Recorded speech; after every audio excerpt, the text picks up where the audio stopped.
almost live, and we are really live now. Hi, Dustin. How are you? Doing well. How are you, Meir? Very good. Very good. Where are you, in Chicago? Yeah, we're in Chicago.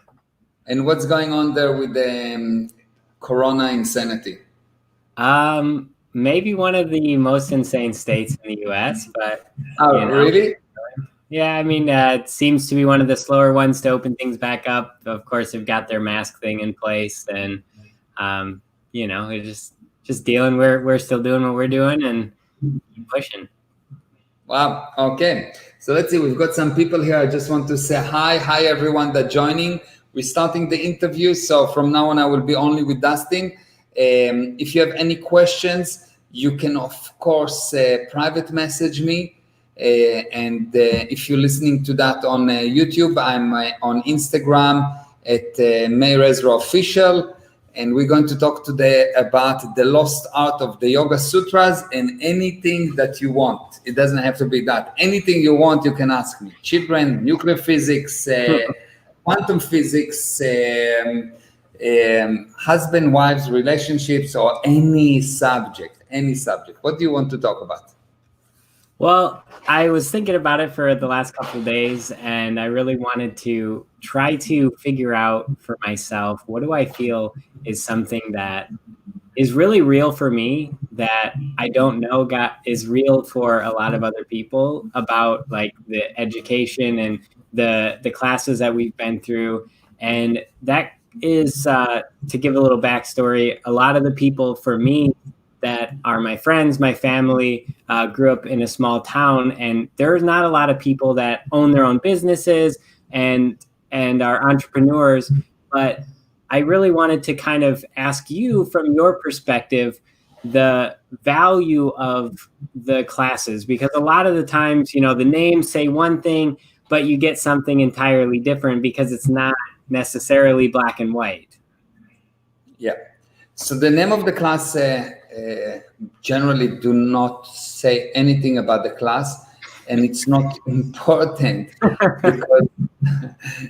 because what I teach is about the truth.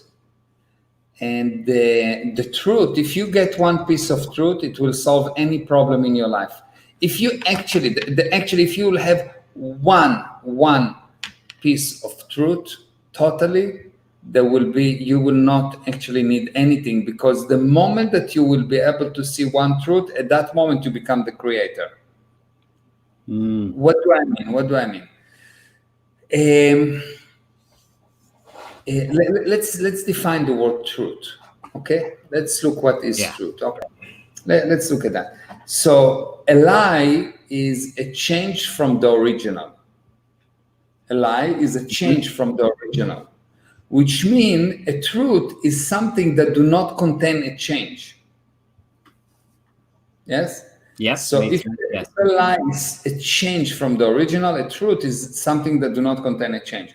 However, we are in a universe of change. This universe is a universe of change. Nothing stops. The atoms are moving, and the planet is moving, and everything is moving, and there's nothing that's not moving.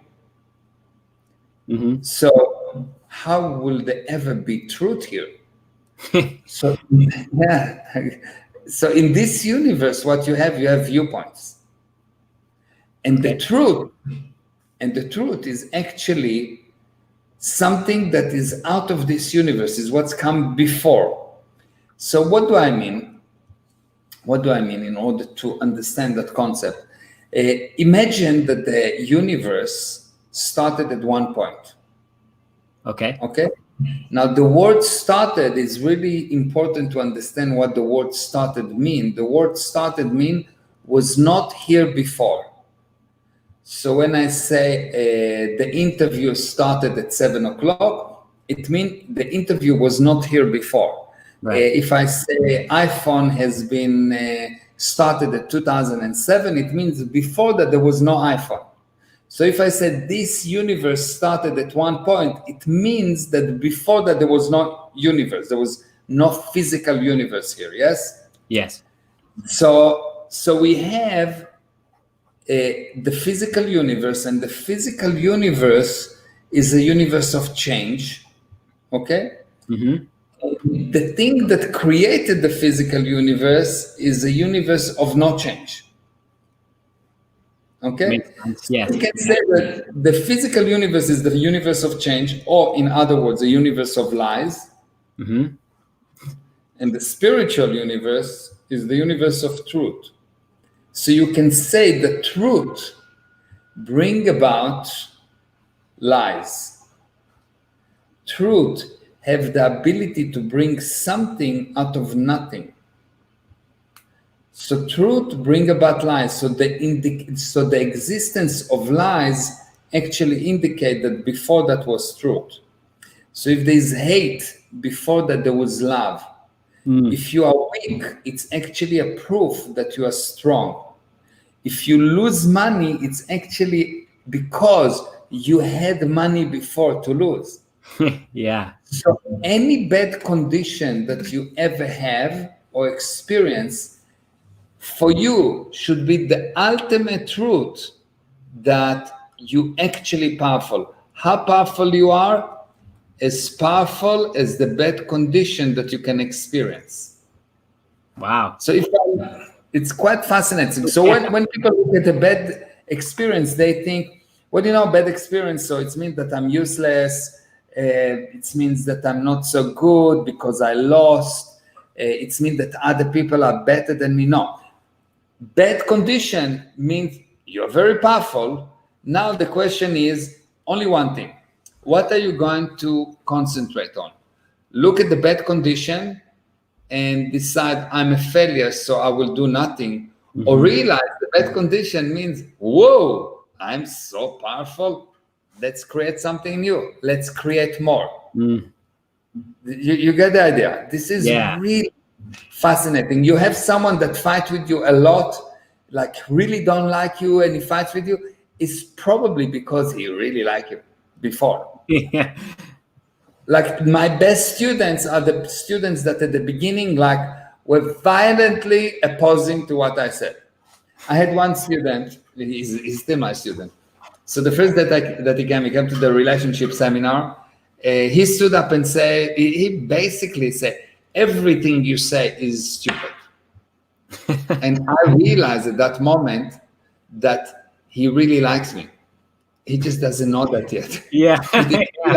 Because he sees the minus and he doesn't understand that it's coming from something else. And all I did is I validated him and I said, good, I understand. Thank you for telling me. And you probably have a very good reason for that. Of course, the reason is that he agreed with me. Mm-hmm. And I validated him. And after a few hours, he really had this shift and he realized what's going on. And from that moment onward, he's my best student, one of the best students. Wow. So when you see something bad, don't get discouraged. Realize that actually it's a good indication. It's an indication that you can. Okay. Wow. Yeah. So when we come to any seminar, when you come to any lessons of mine, I teach you the truth, because the truth is that moment before the problems, is that moment of what you can create. So if you can actually realize the truth, from that moment you can create, you can bring about something out of nothing. And the difference between someone that operates from a viewpoint of a creator to a person that operates from a viewpoint of an effect is that the creator can control the good and the bad, and an effect cannot see the good and intensify the bad. So it's not that you can see either good or bad. It's that you can see the good and the bad, or you can see the bad. You understand? It's not the good or the bad, because if I look just on the plus, I actually intensify the minus unknowingly. I leave the minus uncontrollably. So if I say, for example, I'm not tired, I will become tired. Yeah. Yes? Yeah. If I say, I don't love you, I love you. Because I need the love before I don't love, yes? Yeah. So the way to win is not to concentrate on the minus or the plus. The way to win in life, or the way to play the game of life, is to take control of both plus and minus. And generally I have a kind of a rule that I teach, which is, in order to live life, you need to be willing to win and lose with the same level of enthusiasm. Mm-hmm. Not a second before you can experience that idea that you will actually be able to live. Because before that, you're not living, you're actually preventing pain, you're preventing death, you do all kind of things, but you are not living. Make sense? Wow. Yeah. So one thing that I kind of picked up in that, even just now, that I don't know that I've really heard before, which I'm sure you've said many times, but was the idea that if you are able to find one truth, an actual truth, you really do unlock truth, because you are before, I guess, the beginning, right? Yeah. So is that one of the reasons why it seems a lot of times that the same things are being, like, not taught, but said in the webinars? We're hearing a lot of the same things, because it's really irrelevant what we end up cognating on that is actual truth. It's just the fact that you finally get there.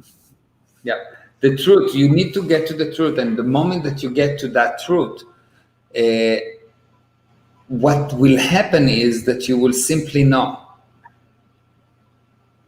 You will simply know. You will know, not for any reason. You will not know because you will know.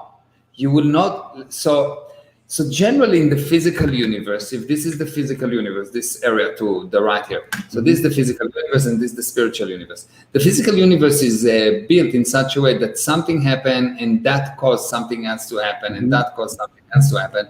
So when I look from now backward, there's always a prior cause.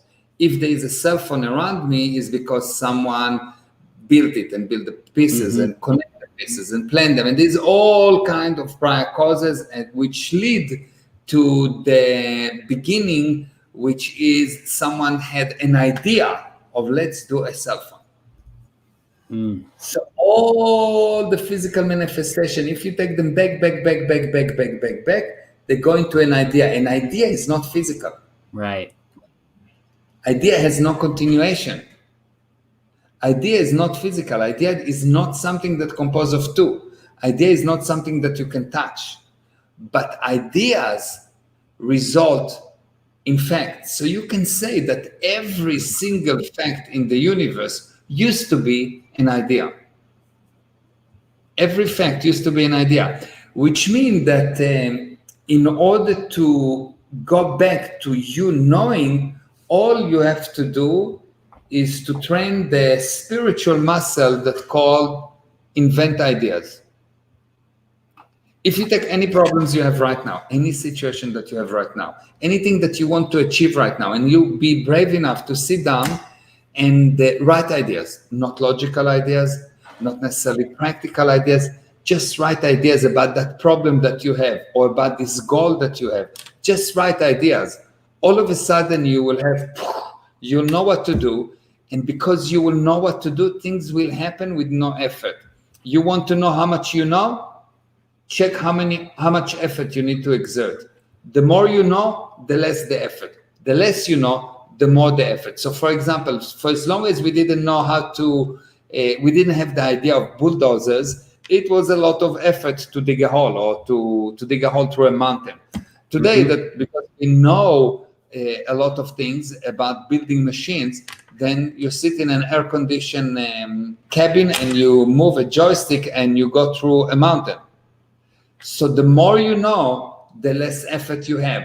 So effort is an indication of you don't know. You're using fake realities. You don't know. So when you feel that life requires just a little bit too much effort or any effort, you need to report to yourself, I don't know. It's time to look. Not to learn, to look, or more correctly, to observe and figure out what is the fake realities that you're using that actually have this added complication that you feel as an effort. Make sense? Yeah. one of the other things that I guess, I don't know if it doesn't matter, I guess if it's on the same topic or not, but I've been seeing a lot more, you've said it a lot, and I shared it today, that I still have a little bit of a question on is, you mentioned that anything that isn't perfect isn't you, and everyone else is just as perfect as you. What really starts or causes then the imperfect actions or the viewpoint that something isn't perfect? Okay. So generally, the law that I say is that you are perfect, and anything that is not perfect is not you. But as long as you allow everyone else to be as perfect as you. Yes. What's the idea behind it? The idea is like that. You, the spirit, is perfect. Okay? Mm-hmm. If it's not perfect, it's something that has been created. What has been created is not you. My car is not me. My car is not perfect. My car has changes in it. Anything in the physical universe is changes. Now, if I will if I'm perfect, and I will be able to separate the perfection, which is me, the creator, from the imperfection of what has been created, and I can separate between them, and I know that I'm not my car, I'm not my body, I'm not my mind, I'm not my brain, I am the thing that bring it about. It is my body, it belongs to me, it's my brain, it's my mind. So once I able to separate between me and the thing, number one that happen is I can still be perfect because I'm not being affected by the magic that I created. Okay. Now, why this thing will continue or will be there only for as long as I can see perfection in everyone else, because if I will start to see imperfection in other people, what I will do is I will see what's wrong with them, and I will start to point, this is wrong, and this is wrong, and this is wrong, and this is wrong. And after a while, when I see so many things wrong, I will actually think that this viewpoint is incorrect, and this viewpoint is incorrect, and this viewpoint is incorrect, and this viewpoint is incorrect, and I will be locked on one viewpoint. So every time I make someone wrong, I actually narrow my viewpoint and I know less. I actually limit my ability to create. So how did we move from being godlike beings into someone that need to eat and sleep and so on? by making other people wrong, by not seeing the perfection, the beauty, the love in other people. So every time you find something wrong with your wife, you actually limiting the view. Now you limit what's right and what's wrong. You define right and wrong. So you become part of the physical universe. Now you have plus and minus, and you limit and you limit and you limit and you limit. And one day you are just upset, and you know what's right, and no one can change it, and you are very serious and very dead. And when do you die? You die when there's no one else to make wrong. You made everyone else wrong, and you are very, very right and very serious. How serious? Dead serious. Yeah, it makes total sense. And so now go ahead. Yeah, so that's the issue. The issue is like really that if you cannot, what's the definition of the word love? Most people think that love is ownership. If I fall in love with this lady, I own her. If I love my children, I own my children. Right. Because they mix between beings and things. Okay. Love is actually the definition. My definition of the word love is the urge to be together for no reason at all. The urge to be together for no reason at all. So when you actually love your fellow man, there's no reason. It's not because of the viewpoint. You love them because you love them for no reason at all. Which means you are willing to experience any emotion. You're willing to experience anything. They can create And from your viewpoint, if you love them to such a degree, their creation cannot hurt you. That's how powerful you are, by allowing you to be that powerful. So if you are really powerful, you allow to other people to be powerful. But if you are weak, you will not allow anyone else to be powerful. Yeah. You get the idea?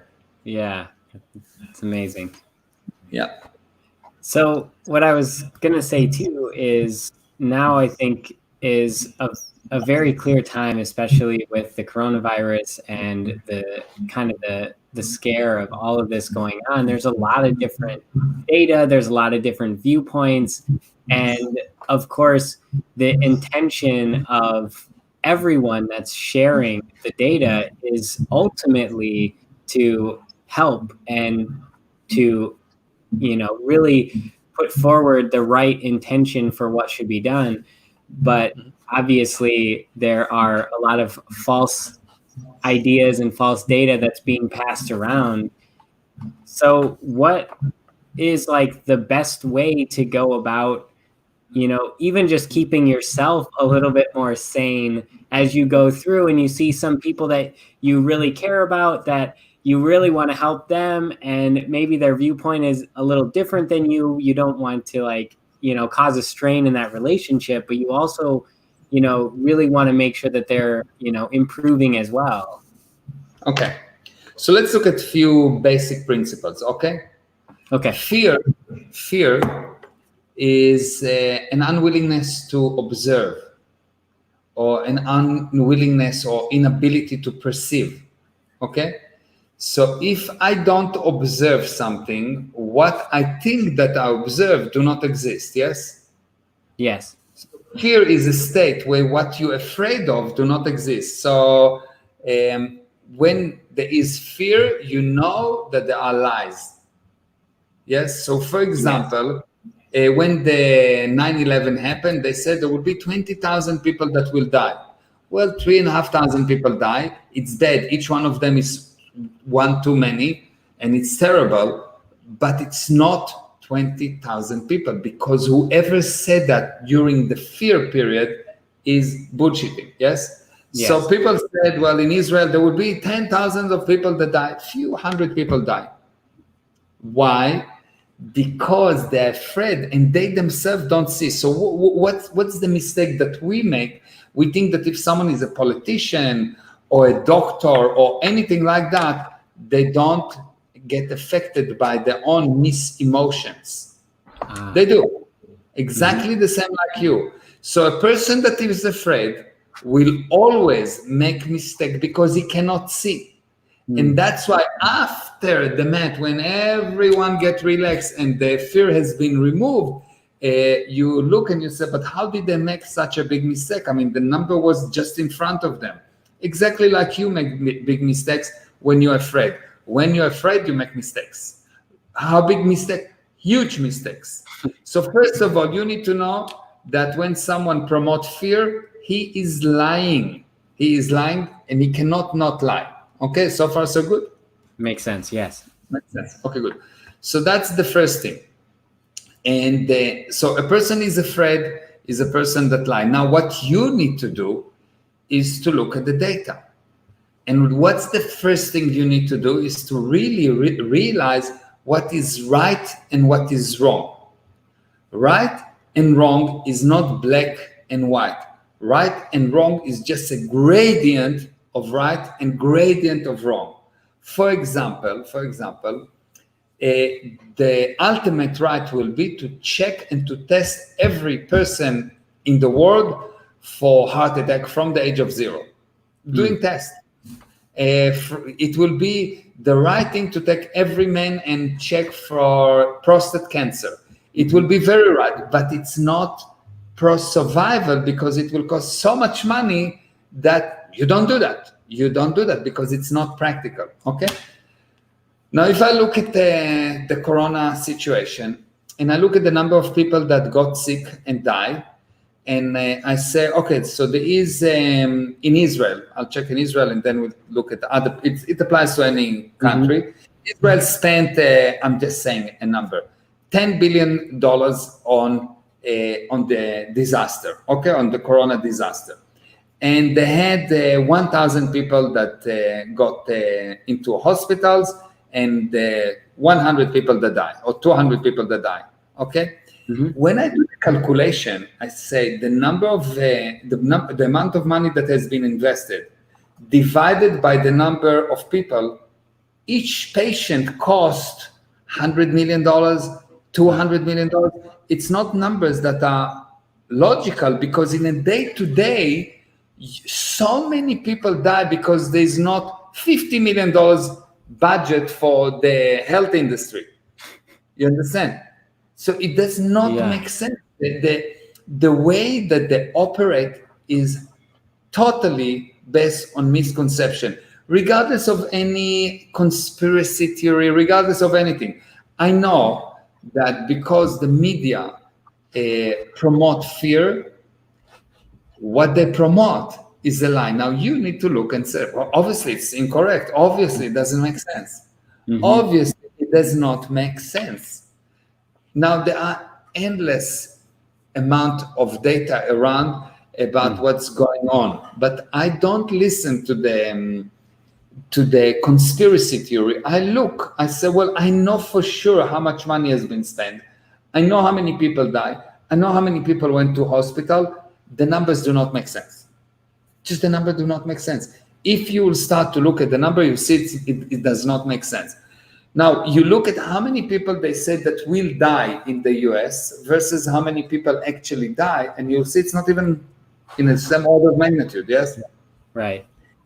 So the fear mongers, the Insanivision, the insane television, so the Insanivision never actually tells you the truth. Not because they want to lie to you, just because they're afraid and they themselves don't know.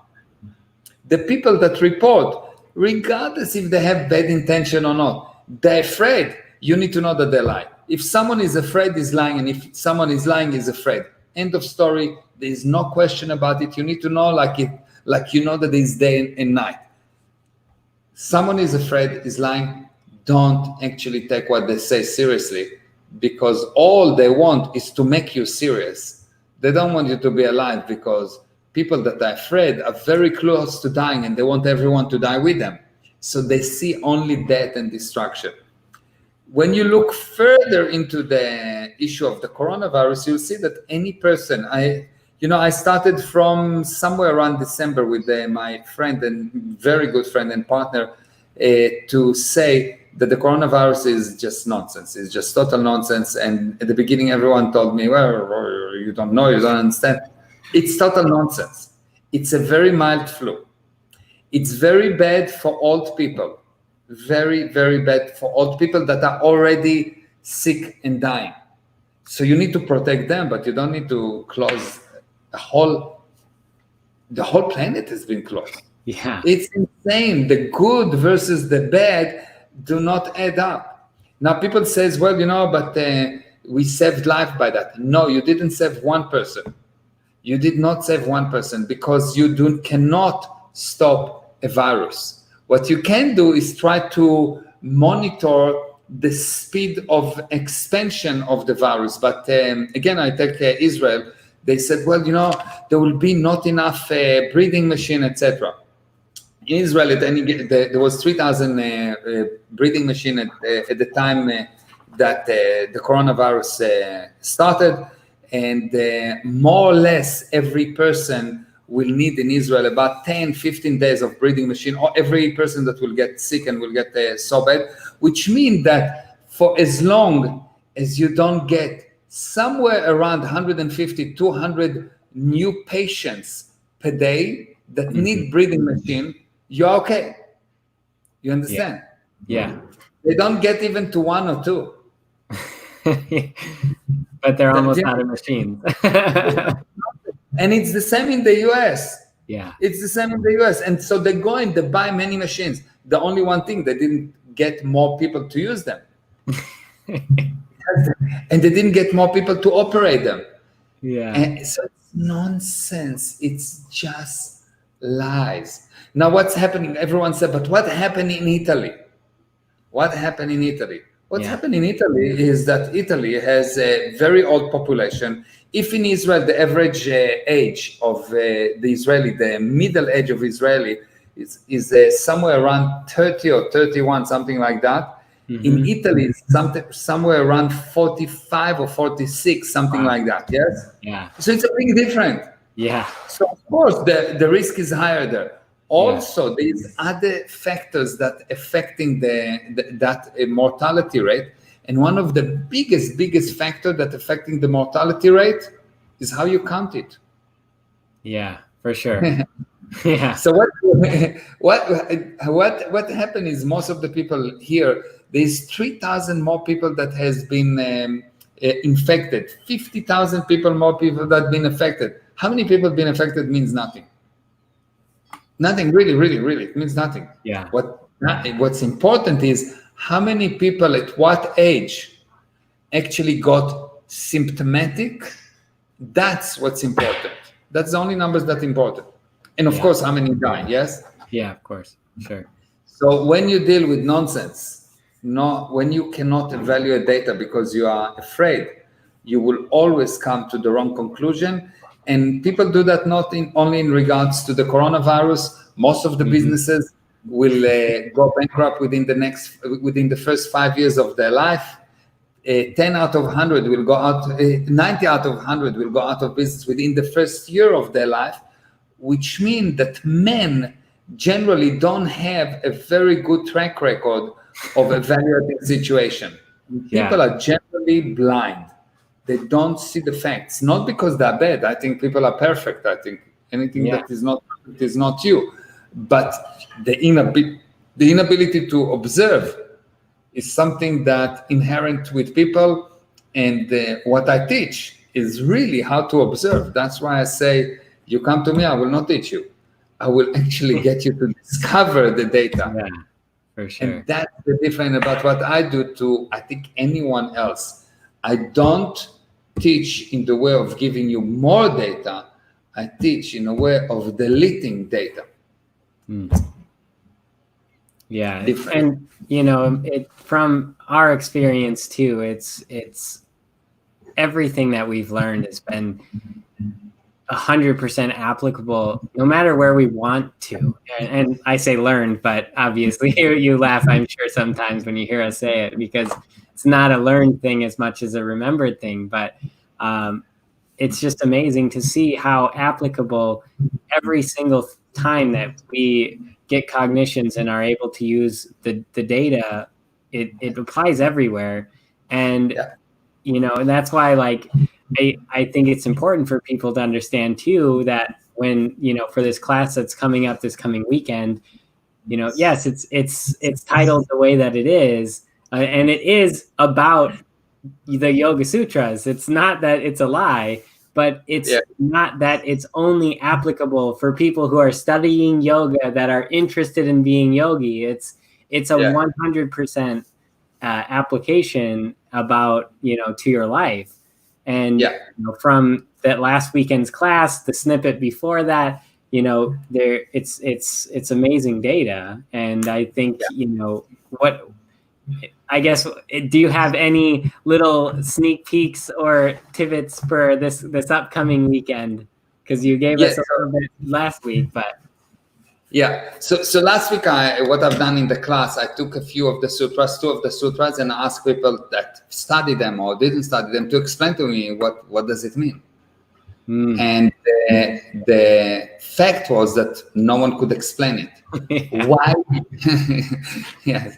And simple thing, I've asked things like, what does it mean control? What does it mean truth? What does it mean? Just like simple thing. And no one could explain it, yes? And when you ask one question and you get 100 answers, at least 99 are incorrect. Yeah. Probably all the 100, yes? Yeah. So what I'm doing with those classes is I'm not going to teach the Yoga Sutras give you the Yoga Sutras as they used to be in the original forms. What I'm going to do, which is something fascinating, different. I don't know if it's actually been done before, definitely not online. But What I'm going to do, I'm going to get every single person to recall what the Yoga Sutras been and reconstruct them. So without me telling you what they are, every single person from the 200 people that will be in that class, more or less, will reconstruct the same sentences without me telling them. That's Do you amazing. understand the idea? Yeah. It's crazy. But it's the only way to actually know, because if you will invent the Yoga Sutras, if you will really recreate them, not invent, recreate them, then you know them. But if I told you, you understand to the level of your misunderstanding of what I said. But if you invent it, it is so real to you that your certainty is unshakable. And certainty is senior to data. Certainty is senior to data.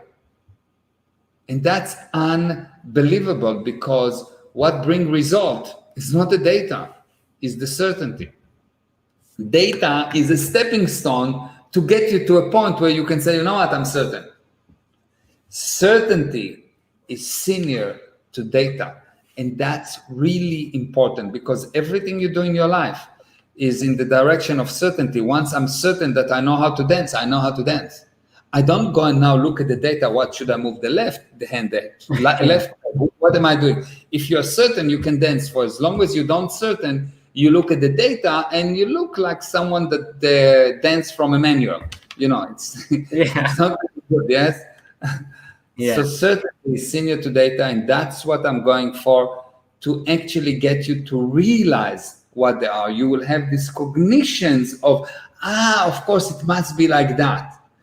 And even if you will not say, Sutra number 1 is this, Sutra number 165 is that, or 169 is that, even if you will not say that, you will know each one of them, and you will have the end result of those sutras, which is, by the way, if you ask any person that talk about the Yoga Sutras, what's the end result of the sutras, they will not be able to define. Wow. And in the class, you will know what the end result of those sutras are. So imagine that you have a whole lot of yogis, many people that consider themselves to be yogi. They don't actually have a definition of what yoga is, what is the Yoga Sutras, what is yogi, and forget about all of that. They don't have the end result defined. So if you don't have an end result defined, will you arrive? Where are you going? Yeah.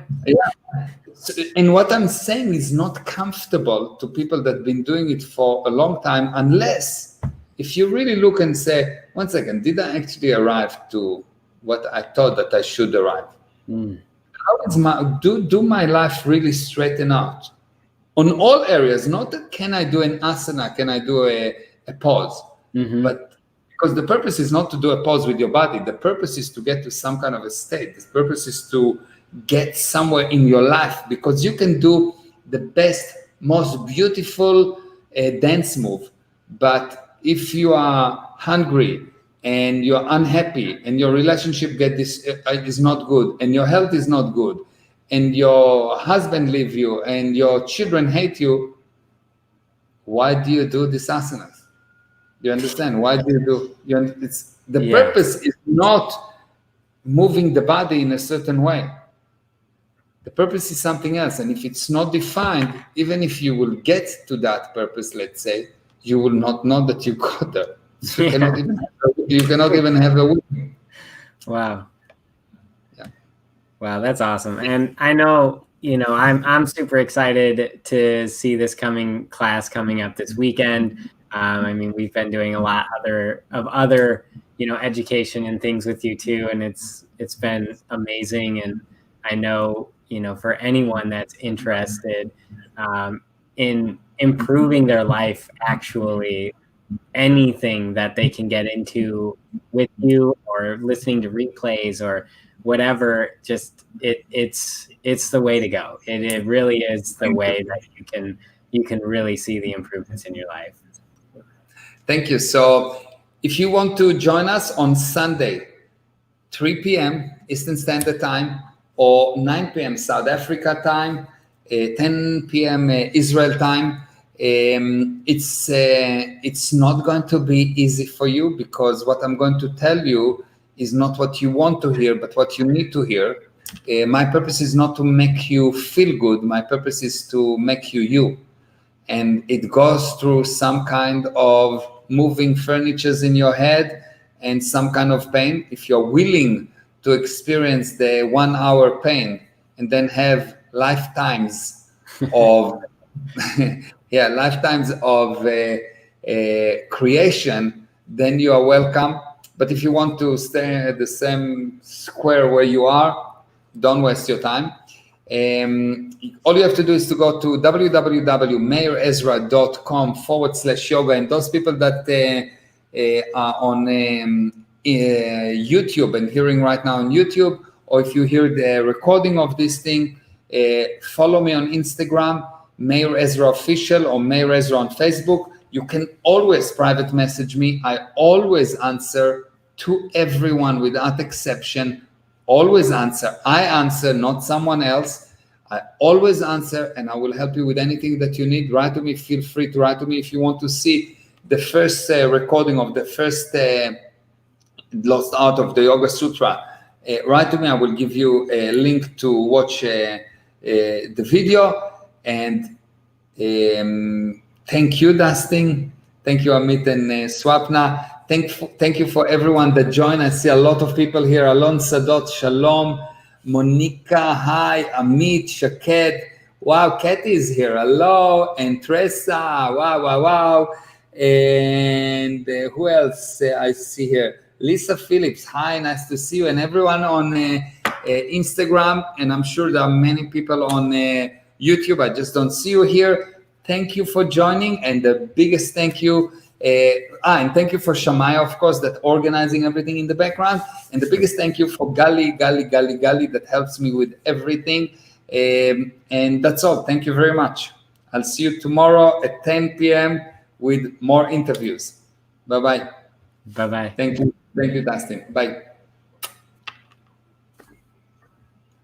Okay.